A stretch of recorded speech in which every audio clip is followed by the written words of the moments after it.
So I teach history and political science at the University of Michigan.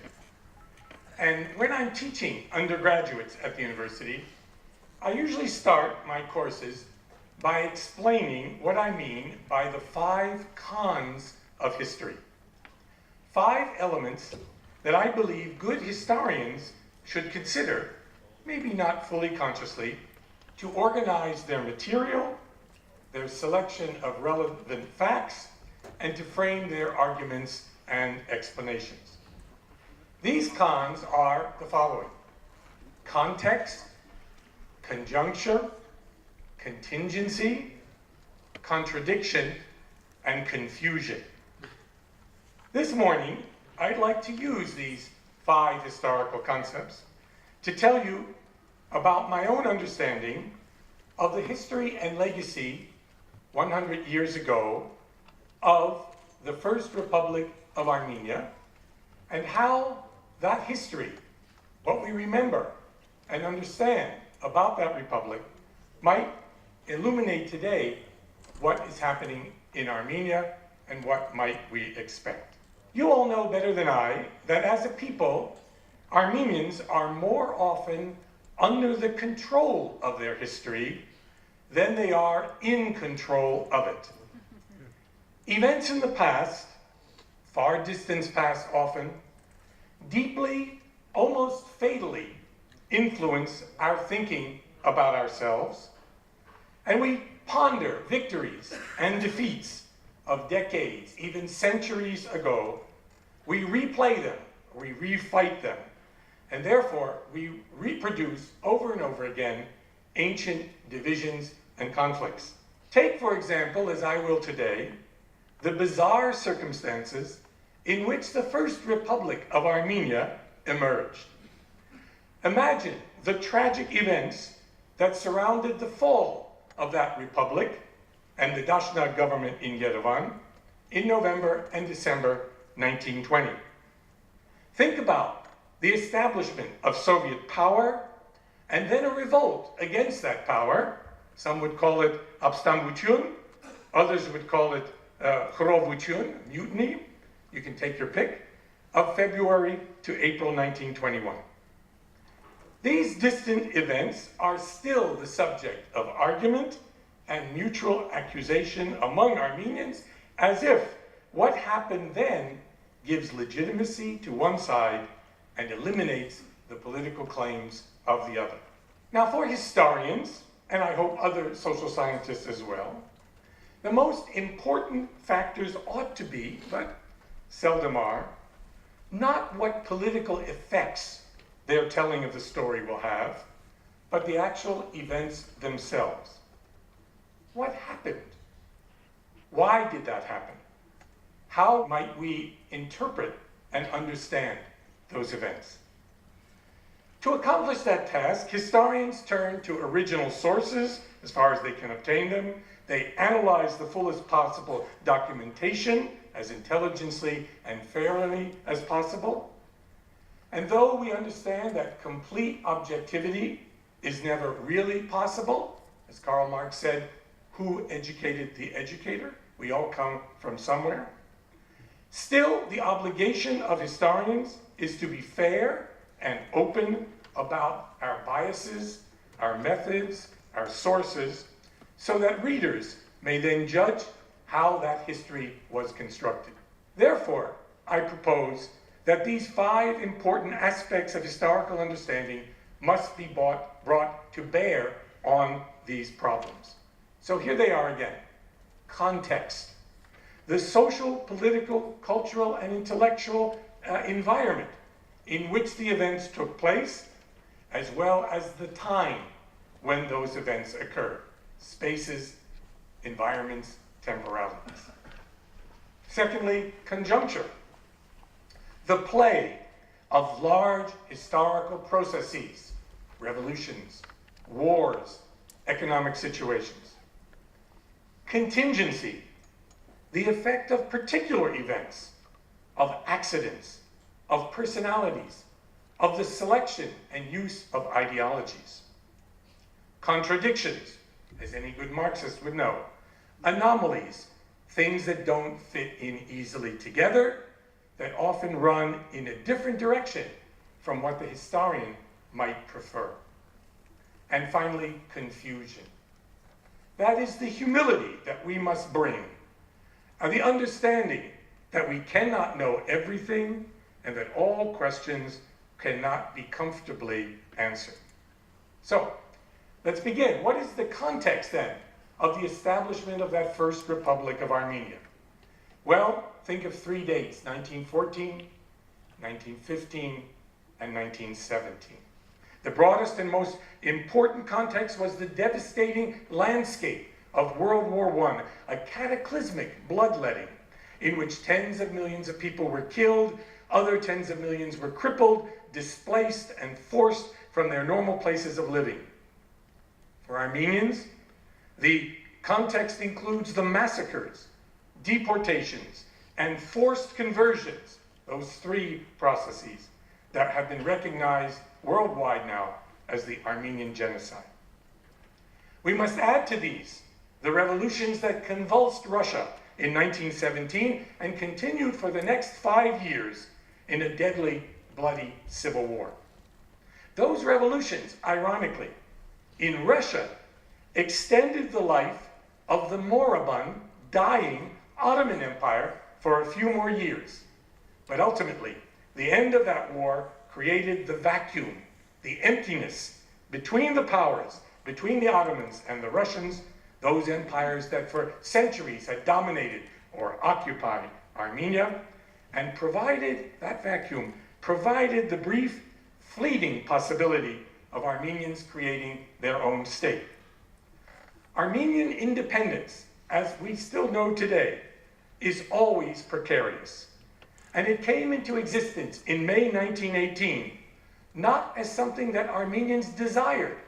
Its leadership was reluctant to declare independence, but rather came about as the result of an unpredicted political opportunity, the withdrawal of Russia and the imminent collapse of the Ottoman Empire. Thus, the context, the first con, in which the First Republic emerged was exit from empire and exit from catastrophic genocidal violence. Think about the creation of the Third Republic, of this republic. That is, it also occurred as the exit from empire and a moment of collapse of the center. As Levon Ter-Petrosyan once said, it's not us who exited, it's they who left us. The Soviet Union committed suicide. In the vacuum created by the retreat of the Russians in 1918, the Armenian political leaders in Tiflis declared Armenia an independent state, and that state managed a brief and difficult survival for about 2.5 years, largely through the efforts of its own people and its then preferred political leaders, the Dashnak Sutun. And though timely, though severely, through some timely but severely limited aid from Great Britain and the United States. Think about it. Independence was possible only because two rival powers no longer could stop Armenians from becoming independent. And it lasted only as long as those two rival powers, until they reconstituted themselves into Bolshevik Russia and Kemalist Turkey, and then snuffed out the fragile, improbable, abandoned state that lay between them.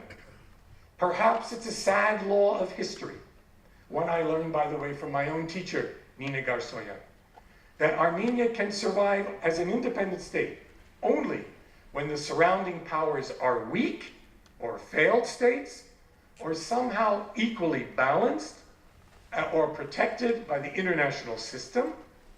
Otherwise, the fate of the Armenians is to be either divided between those imperial powers or dominated by one or the other, which is more powerful.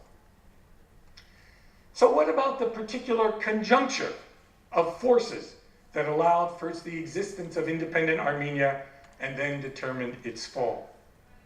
This is closely related to the context in which Armenians found themselves, but the conjuncture also involved the failure of Western powers to come effectively to the aid of the small, isolated republic that actually aspired to create a democratic state between rival autocracies. Without a benefactor from outside, whether it was the United States or Britain, independent Armenia was unable to survive on its own once it was faced by the rival ambitions of the Kemalists and the Bolsheviks. Note that in this particular context, in this particular conjuncture of forces, the actions and desires of Armenians was largely irrelevant. They were not powerful agents on their own, able to secure their security, and rather they were acted on by rival powers. Does this sound familiar? Their fate was largely, though not entirely, decided by themselves.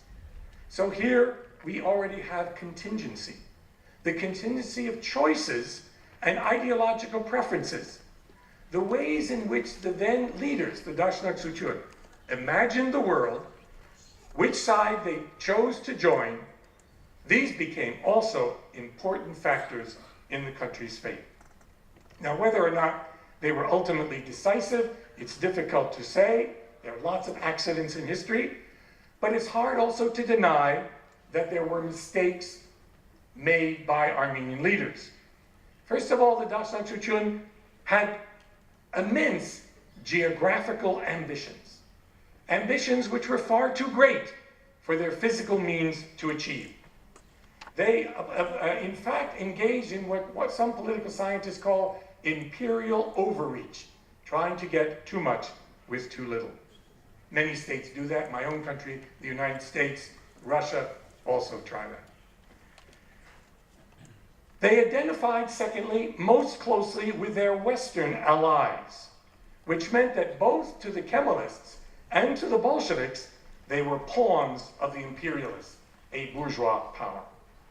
The Dashnaks, who ruled the republic, were seen by both Moscow and Ankara as enemies of the International Socialist Revolution, or the Turkish National Revolution, and the anti-colonialist aims of both Bolsheviks and Kemalists.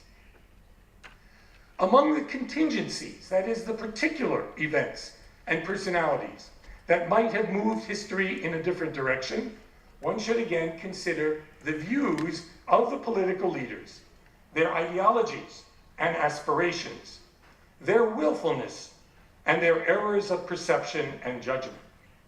I've written about this elsewhere in Looking Toward Ararat. Ultimately, the fate of the failure of independent Armenia was, I'd say, not the fault of either the leaders or their adversaries.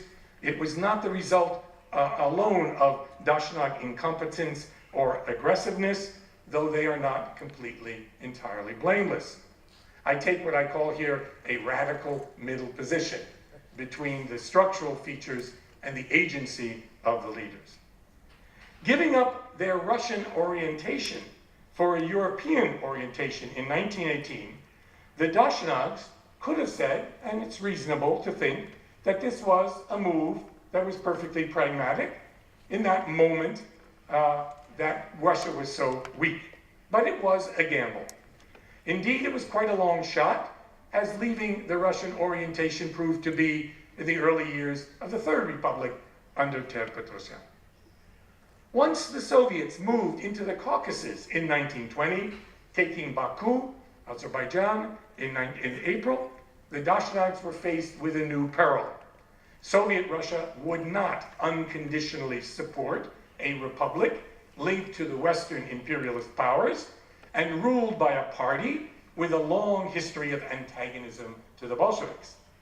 The Dashnaks, of course, might have acted more quickly to attract Soviet support. They might have also been less provocative toward the Turkish nationalists. But ultimately, they were the victims of the requirements of larger powers.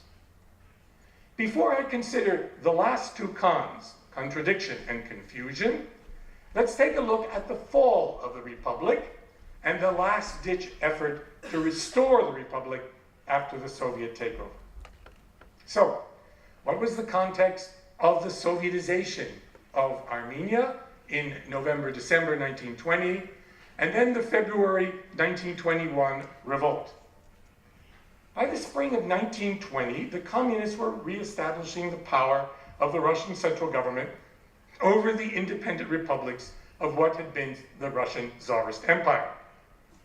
The Russian Civil War was coming to an end in 1920, and the foreign interventionists which had prolonged that war now and aided the establishment of national republics in the Baltics, in Ukraine, elsewhere, were withdrawing from the scene.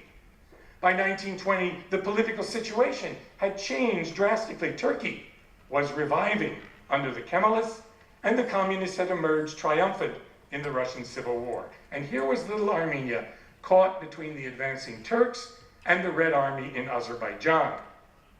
And the Dashnags chose, at one point, out of necessity, to make a political agreement with the communists and enter a coalition government. What was the conjuncture, the particular conjuncture of 1920-21 that in fact influenced these events? Well, the Bolshevik victory in the Russian Civil War, the successes of the Kemalist movement, and a particular government now under Lenin in Moscow that was interested most in its own security and in promoting a very ambitious and ultimately failing international socialist revolution. Realizing that a new stabilization was underway in the Western capitalist world, the Comintern leaders turned toward the non-Western world, toward the Muslim Middle East, toward India, and to a lesser extent China, in the hope that the revolution in what we now call the Third World would undermine British imperialism and accelerate the revolution in Europe. This was the theme of the famous Baku Congress of the Peoples of the East in September 1920, a congress in which the Armenian issue was seriously discussed. And it remained a conscious calculation in the policy of Soviet Russia toward Armenia in the next few years. So here the fate of Armenia was subordinated by the Kremlin to the larger problem of revolution in the Muslim world and to the strategy of gaining allies among Turkish and Persian nationalists. To put it bluntly, as I did in looking toward Ararat, Armenia was expendable to the Soviets and always subordinate to Russia's revolutionary goals. This was a particularly harsh environment. With Western Europe largely denuded of Armenians after the genocide, and in the hands of the triumphant Kemalists, only Eastern Armenia, this little territory here, that had been under Persia up to 1828, the then part of the Russian Empire in 1917. Only that little part remained under the control of Armenians by the end of 1920. But in Europe, they were already giving up on Armenia, beginning with the London Conference in February, and then at San Remo in April. Britain, France, and Italy made it clear that despite their sympathy for the Armenians' losses and the loyalty of the Armenians to the Entente, they would not use force to guarantee the existence of the Republic. A vain hope was held out that the United States might come to an end to its help, but that also failed when Wilson failed to get the mandate through the Congress. The Azerbaijanis, on the other hand, were already moving into Karabakh when the Red Army took the capital, Baku. That taking of Baku radically changed the balance of power in the South Caucasus. Now the Soviets were the major power that would determine the fate of Armenia. And they began to encourage local Bolsheviks, who had very little support in the country, both in Georgia and Armenia, to launch rebellions. For a while, the ruling Mensheviks in Georgia and the ruling Dashnags in Yerevan brutally suppressed the communists. The May uprising in Armenia by the Reds brought down the moderate government in Yerevan, which was then replaced by a party dictatorship made up of Dashnag Bureau members. Note that the enemies of democracy include rebels sometimes, these Reds, and also war. War between states, civil wars within states, also helped cripple the possibilities of democracy. This again may sound very familiar today. But there was something else going on, which is difficult to talk about.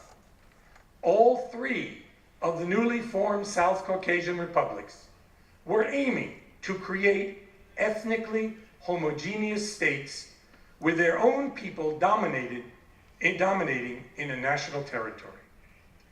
Now, Caucasia was an imperial borderland in which different peoples were complexly mixed, where they had lived for centuries together.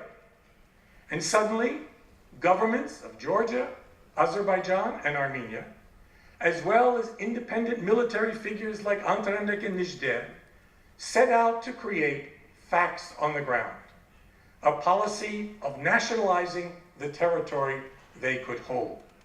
The term ethnic cleansing had not yet been invented. The Dashnad leaders of Armenia had to deal with a weak and unreliable army and large numbers of Muslims within the borders of their republic. And they embarked on a nationalizing policy, first requiring Armenian language for all state employees, dismissing Russian officials, and mandating the use of the Armenian in the courts. The liberal citizenship law of June 5th, 1920, did recognize all inhabitants of the republic who had formerly been Russian or Turkish subjects to be citizens of Armenia, and provisions were made for foreign Armenians to apply for citizenship.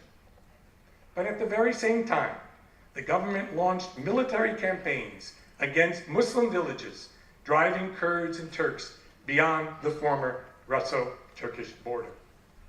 That frontier region, which had been lost by Ottoman Turkey to Tsarist Russia in 1878, was contested, of course, by the Kemalist nationalists, who refused to recognize Armenian claims to what Armenians considered their historic territory. Even more ominously for Armenia, when its army attempted to move into Muslim-populated Nakhichevan, the way was barred by Soviet and Turkish troops linked to a pseudo-Red alliance. In July, the British garrison in Batumi, the last Allied troops in Transcaucasia, withdrew, leaving the Armenians alone before most powerful enemies. Such policies were based, of course, on the increasingly influential discourse of the nation. The discourse of the nation that held that a nation, however conceived, required a definite, distinct territory of its own in which it dominated. That discourse, that culture and language and history, gave one the right to rule a piece of the world's real estate and to dominate it. That discourse gave you the right to an independent state.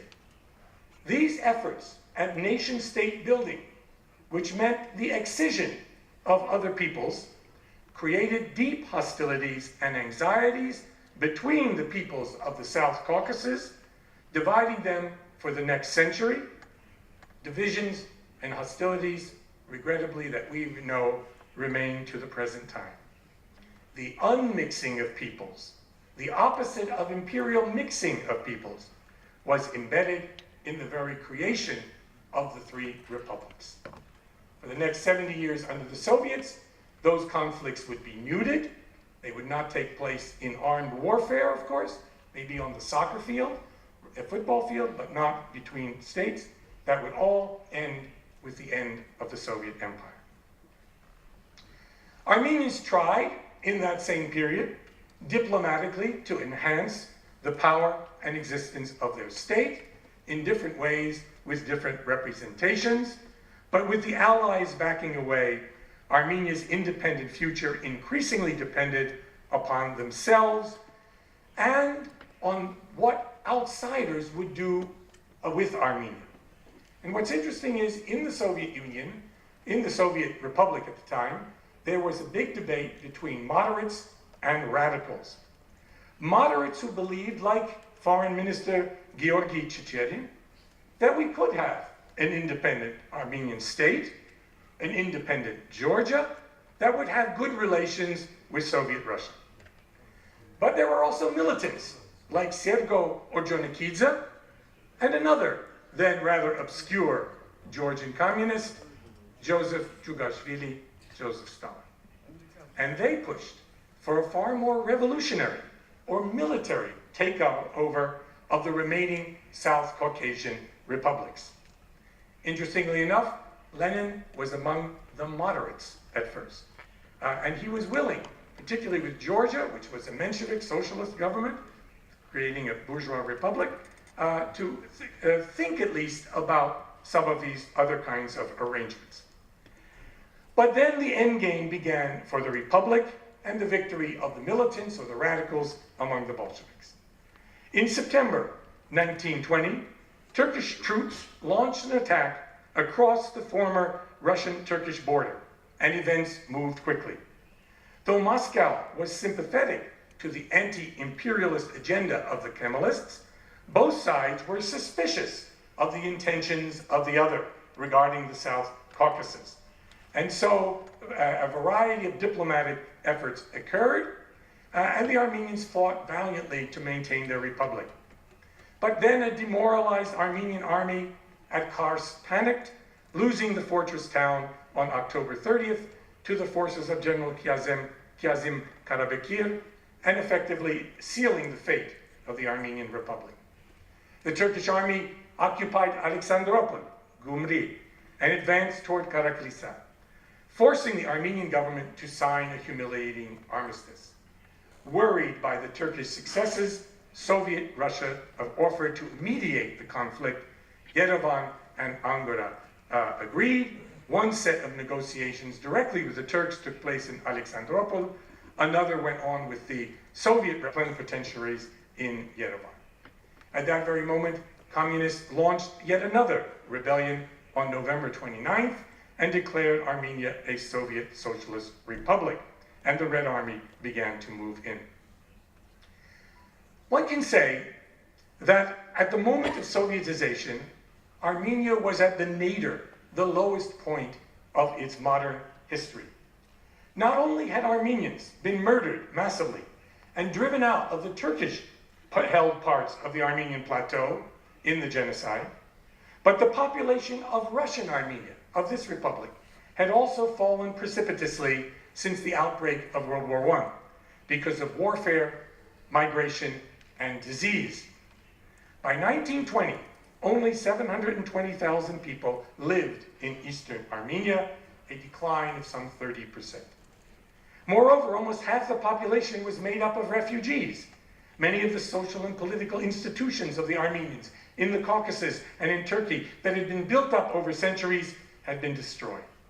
The Armenian middle class, our bourgeoisie, the once privileged elite of Tiflis and Baku, was now suspect in the eyes of the new Soviet governments in Georgia and Azerbaijan, and their unenviable choice was either to accommodate themselves to the alien socialist order or to emigrate to the West.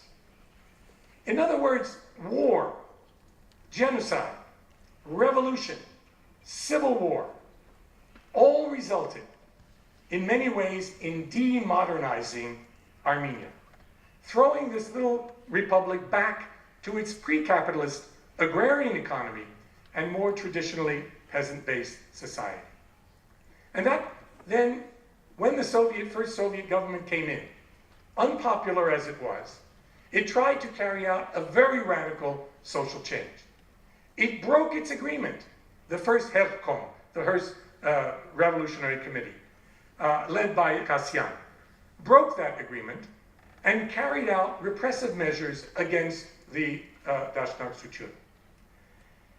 And that led ultimately to this Abstambuchun, this revolt against them a few months later, when the Red Army moved from Armenia into Georgia to complete the Sovietization of Georgia.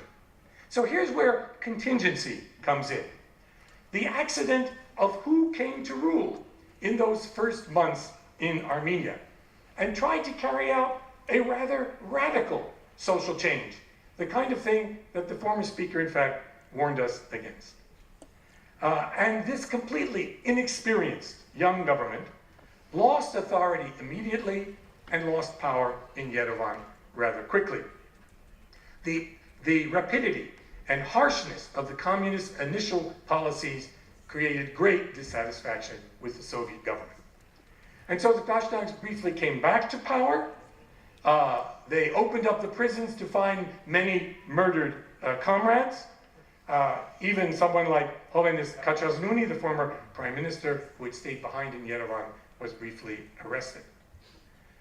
But he only remained there 8 days. The Red Army was no longer functioning, and the Dashnags briefly held sway. Ultimately, they lost, held out in Zangezur before moving into Persia. Ultimately, the rebellion failed, but it had a positive and long-lasting effect, a rather sobering effect on the communists.